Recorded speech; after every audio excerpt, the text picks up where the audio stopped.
The Isle.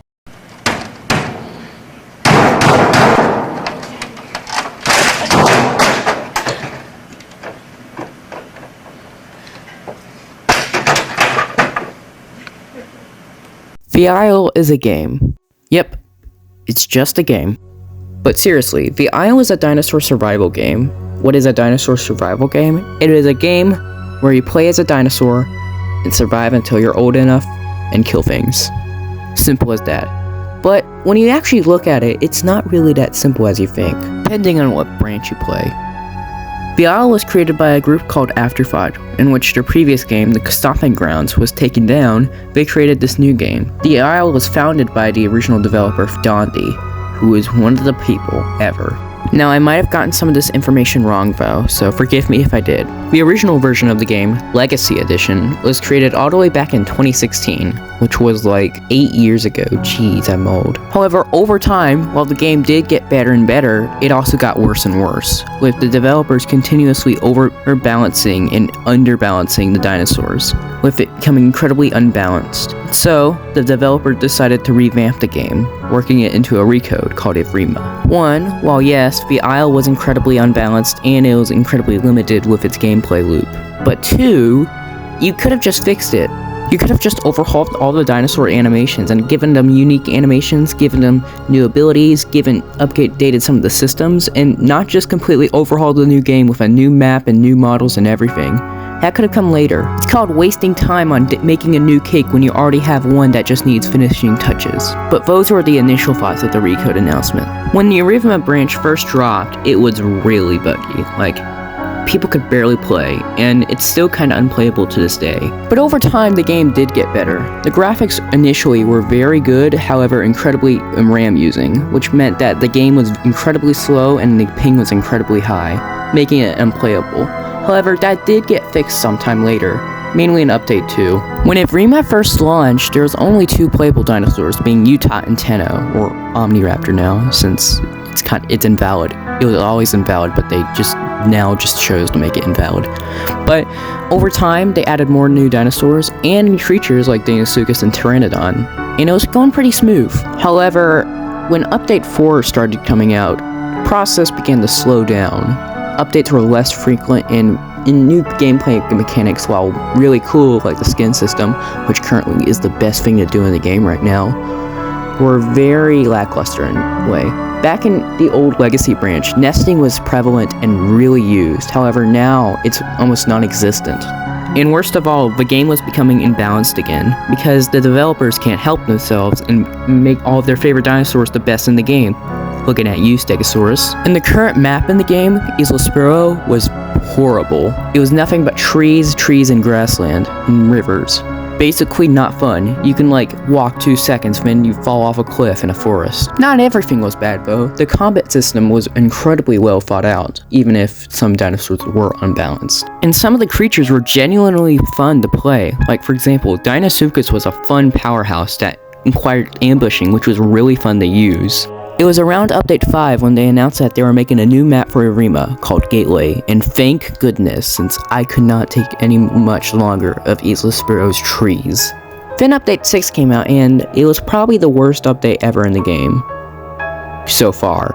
While Update 6 did include some cool things like the gore update, it included probably some horse poop ideas. Camera lock, for example. When your dinosaur eats now, it becomes locked and you cannot see around you. I'll get into more of this later, but it was a horrible change. As well as dinosaurs that didn't even need to be nerfed, getting nerfed, like Dryosaurus for some reason. Why does Dryo need to be nerfed? So due to the incredibly negative reception of Update 6, the developers decided to give us an entire update, which was a sorry note for Update 6, which included 4 new playables and a move to Unreal Engine 5. This automatically got a lot of people back in the game, even though these dinosaurs were still incredibly unbalanced, and even the new ones were incredibly unbalanced too. Later, Gateway dropped, along with Dilophosaurus and Hera. It was not good. Initially, Gateway looked very pretty with some really cool monorails on it. However, for some reason, the developers decided to remove the monorails for no reason. Why'd you strip the only thing that made Gateway look very unique? Well, I mean, it was more unique than any other map in Evrima, but you get what I mean. And the balancing was abysmal. Look at this clip. You see that? That is a fully grown Herosaurus getting hit in the face by a baby Stegosaurus's blunt tail spikes, and it dies immediately. Wow. What do you call that? I call that the worst balancing design I have ever seen in a game. And that's not all. Originally, you can actually see your health with a big heart meter on your tab screen, and you can see what percentage your health is at. However, they removed it. You can no longer see how much health you have in a battle. You kinda can, but it's not like Ape's Legacy, where you can actually see what screen you're at, and you can actually count how many screens until you get to death. It's unorganized. Imagine you're playing Call of Duty, and you cannot see what health you're at. That is bad game design.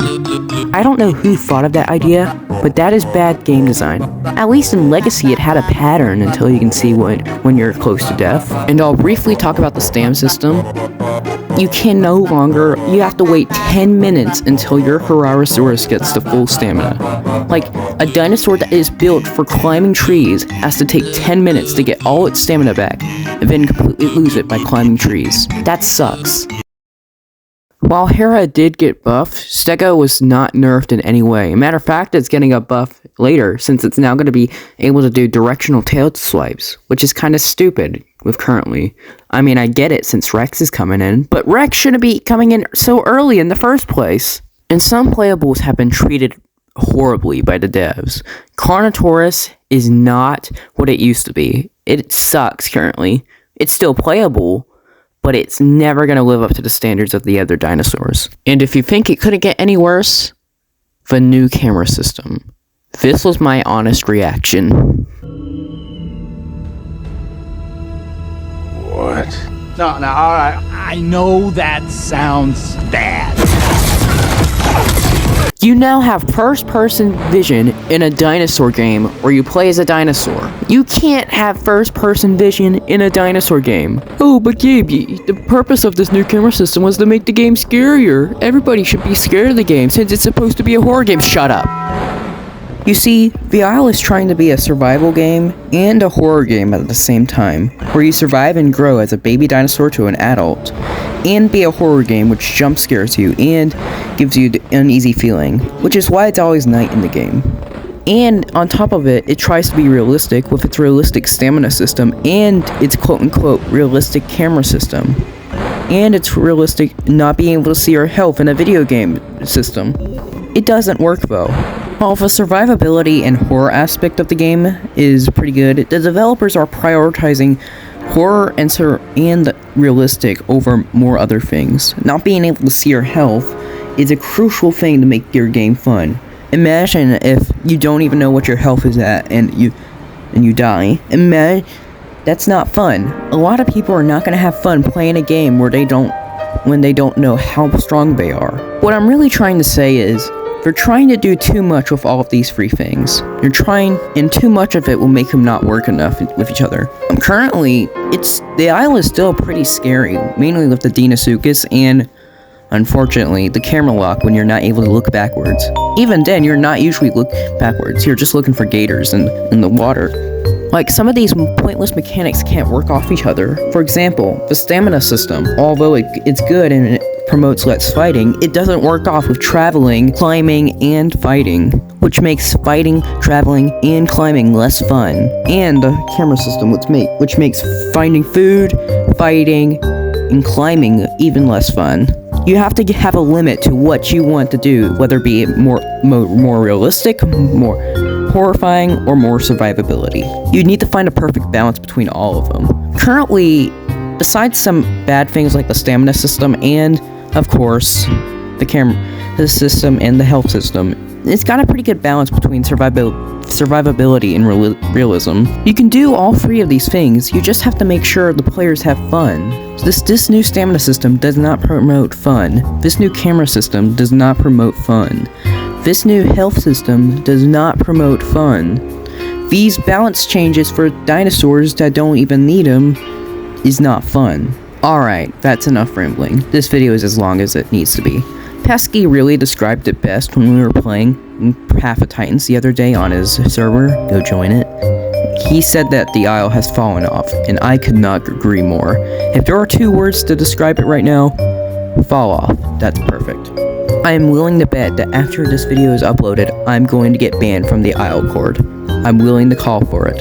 Honestly though, I don't think I explained this video very well, so go see some other videos like Pesky's balancing video and Mr. Beard's fixing gateway video. That's perfect for them. That's all I have to say about the aisle. Correct me in the comments if I got any information wrong. I'm not that sure about the stopping lands and any of the original work of Dondi. I knew he worked on Primal Carnage, but that's it. I do have one more thing to say, and part of my language for this point. Either play or fix your damn game, Dondi. See you later. I'm Gabriel Dillon, signing out.